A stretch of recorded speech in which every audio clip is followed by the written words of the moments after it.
I'm hearing that international activist and former US Marine Ken O'Keefe is with us now live from Gaza to share his thoughts with us as well. Ken, thanks for joining us. Well, I just want to go now to the global and international reaction that the events in Libya has been attracting.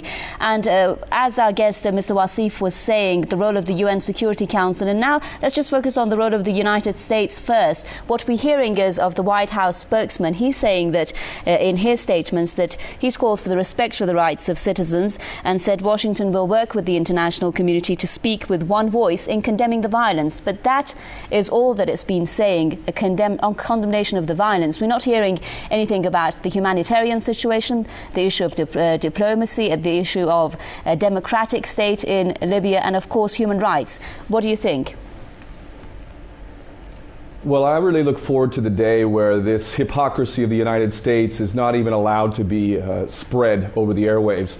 For the United States to be talking about respect for human rights is beyond absurd. There are at least 1 million, probably 1.5 million dead people in Iraq who committed no crime except for having oil under their feet and military bases, part of the full spectrum dominance agenda. How many people have died in Afghanistan and now Pakistan? It's impossible to tell.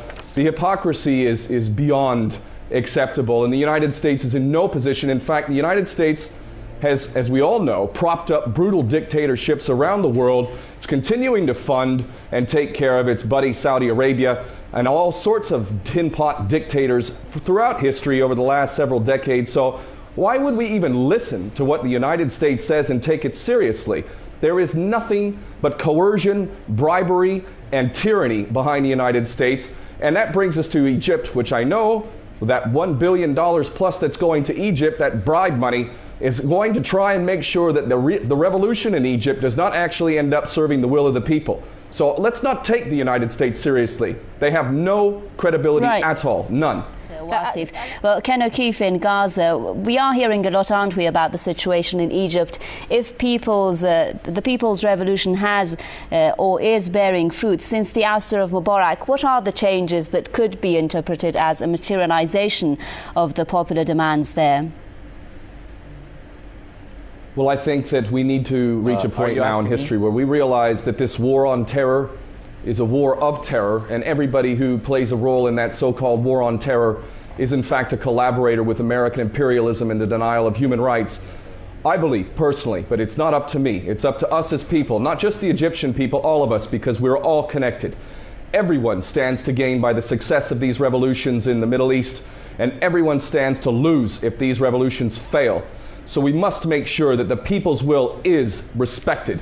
And the only way that it will be respected is by the very same thing that we're seeing right now, and that is that governments have started to fear the people. Only when governments fear the people do they actually do what we demand that they do. Otherwise, they do all the same old things that they've been doing in Egypt, which torturing people, imprisoning people, killing people. I believe that everything should center around our rights, a Bill of Rights, human rights. Everyone has rights, and don't you dare tell me that you're going to provide me security, but you have to take away my rights. No, we have rights, and don't you even think to take away those rights. And I believe that should be the center of all of our movements. Every single person shall be respected. And until such day that every single person on this planet is respected, there will never be justice, and for damn sure there will never be peace.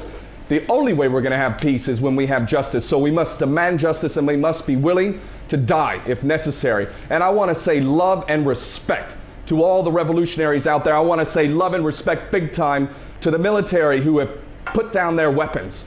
And if you need to, if your commanders are ordering you to kill the people, then maybe you should turn your weapons on those commanders. You just referred there because in your comments. They are treasonous. Yeah, you just referred there in your comments to the power. And I'd like to put the last question to Ken O'Keefe in Gaza.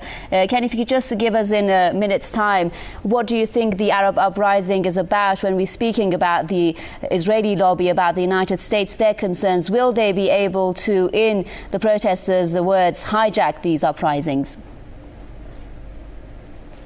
Well, yes, if the people do not continue to maintain the pressure, continue to do what they're doing, let us not rest easy. Let us not listen to the words restraint or calm. Let us be resolute. Let us be determined, and let us never give up. I myself know that the powers that be are desperate.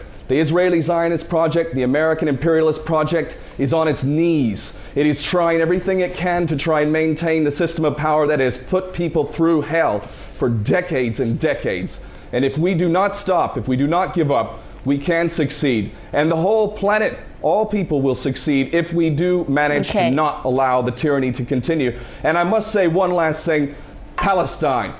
That's where we're going ultimately. Palestine must be free. There is no question about that. It is at the heart of all injustice. So let it happen sooner rather than later. Thanks very much. International activist and former US Marine Ken O'Keefe joining us there live from Gaza. Also, I'd like